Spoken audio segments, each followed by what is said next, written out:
Hey kindergarten, I hope you're ready to work a little bit more on comparing numbers today, and we're going to start with our number talk again, and we are going to work on decomposing today. So let's look at decomposing. We're going to decompose the number 9. So let's start with our part whole mat here. And I don't think that hole is going to be big enough for 9, but that's okay. You get the idea. Let's count out 9. 1, 2, 3, 4, 5, 6, 7, 8, and 9. Okay, here's 9. When we decompose, remember we break the number apart into 2 separate numbers. So, how could I decompose 9? Look at that and see, what would you do to decompose the number 9? What if I say, let's do this many and let's break the rest over here. How did I just decompose 9? I decomposed 9 into 1, 2, 3, 4, 5, and 1, 2, 3, 4. So we decomposed the number 9 into 5 and 4. Okay, let's compose 9 again. Let's think of another way to decompose 9. Oh, what if I do this? How did I just decompose 9?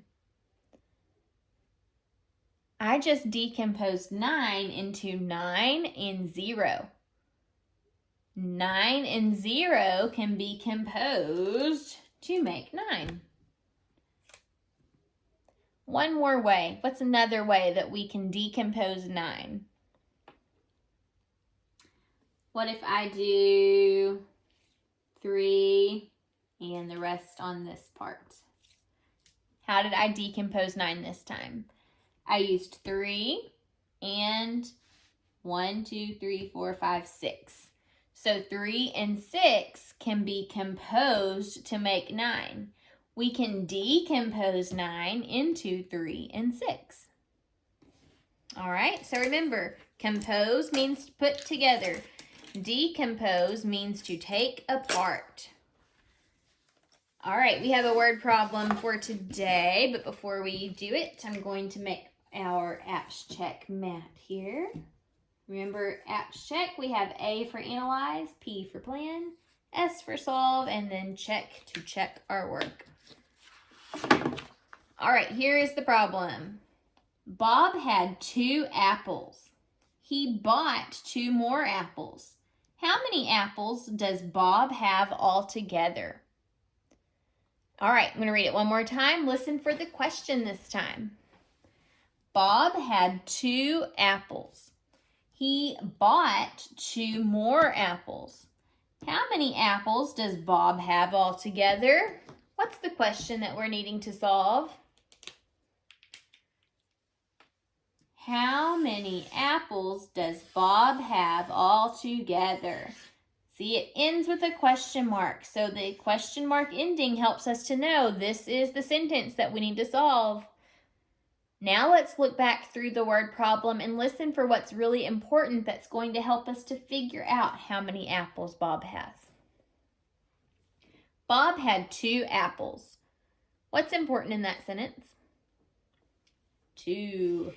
It tells us how many apples he had to start with. He bought 2 more apples. What's important there? 2 more. How many apples does Bob have altogether? Okay, we've analyzed our problem. Now it's time to plan what we're going to do.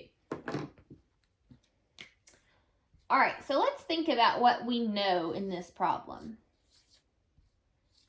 So Bob has 2 apples to start with, and then he buys 2 more apples. We want to know how many apples Bob has altogether. So whenever we need to figure out how many he has all together, if we have these 2 and these 2, are we going to be adding or are we going to be taking apart? We're going to add because we know Bob has 2 apples and then he buys 2 more apples. So we want to know how many apples he has all together. To figure that out, we have to add these together. So we're going to be adding 2 plus 2 and figuring out the sum, what it equals. Okay, to solve first today, I think I'll use some counters. So Bob has 2 apples. Let's say they're 2 red apples. We can just pretend. And then he buys 2 more apples, some yellows. How many apples does Bob have all together? So when we need to solve that, we'll count them all together. Ready? 1, 2, 3, 4. So altogether, Bob has 4 apples. So I'm pretty sure 2 plus 2 equals 4. But before I say for sure, I need to check the problem, solving it another way. So this time I'll solve drawing a picture. This time, how about I'll actually try to draw some little apples.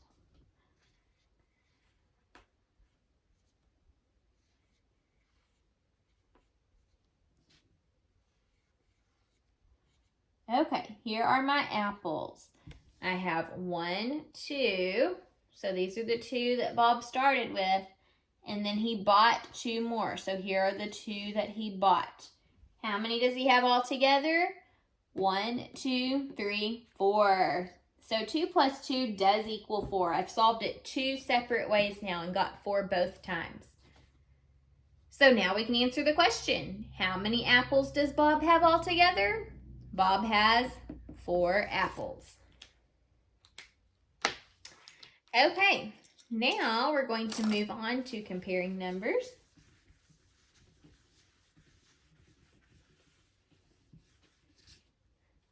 Okay, let's see.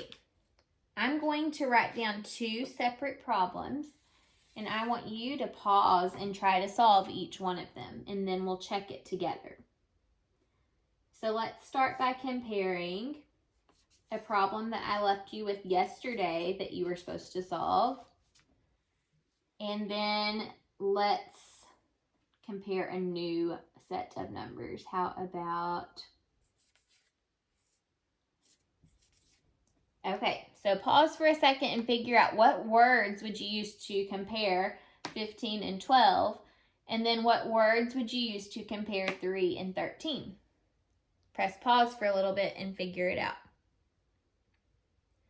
Okay, let's look at 15 and 12 first. And today I think I'm just going to draw this out. If you have counters or something like Legos at home, you could use those to help you, but I'm just going to draw today. Okay, so we had 15 first. 1, 2, 3, 4, 5, 6, 7, 8, 9, 10, 11, 12, 13, 14, 15. And then we had 12. 1, 2, 3, 4, 5, 6, 7, 8, 9, 10, 11, 12. To compare these, let's see.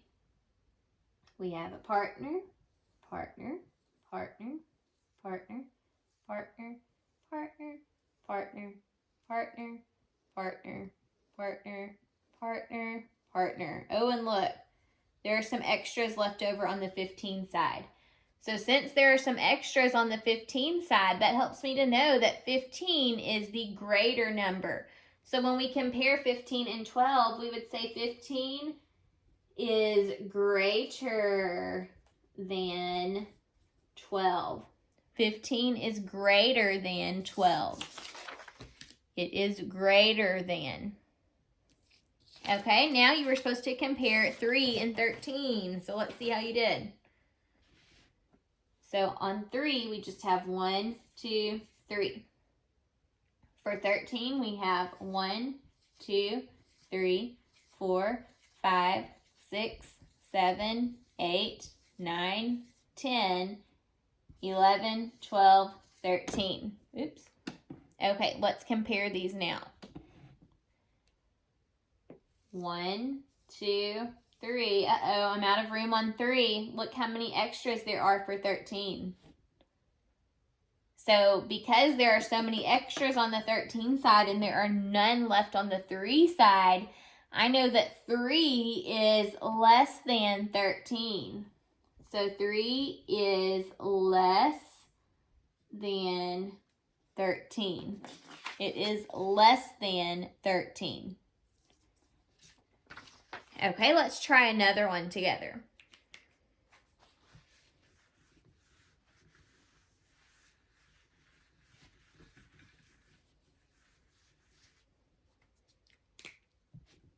Let's try actually 2 more.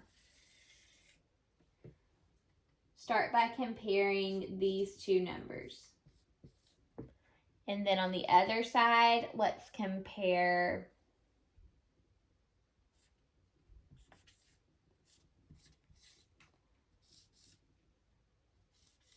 okay, so compare 10 and 10 on this side and then 15 and 10 on this side. Press pause and figure out your answer for both sides. Okay, so let's just draw it out so we can see exactly what we're comparing. 10 and 10. 1, 2, 3, 4. Well, you know what? Let me back up a second. Since I'm comparing and drawing and making partners, it's easier if I don't do 2 rows if I can avoid it. 1, 2, 3, 4, 5, 6, 7, 8, 9, 10. And 1, 2, 3, 4, 5, 6, 7, 8, 9, 10. Now let's compare.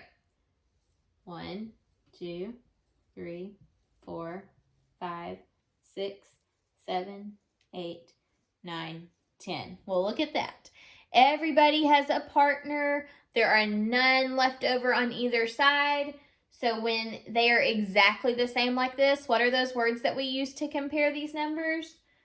We say equal to. So 10 is equal to 10. 10 is equal to 10. All right, last one for today. Let's compare 15 and 10. 1, 2, 3, 4, 5, 6, 7, 8, 9, 10, 11, 12, 13, 14, 15.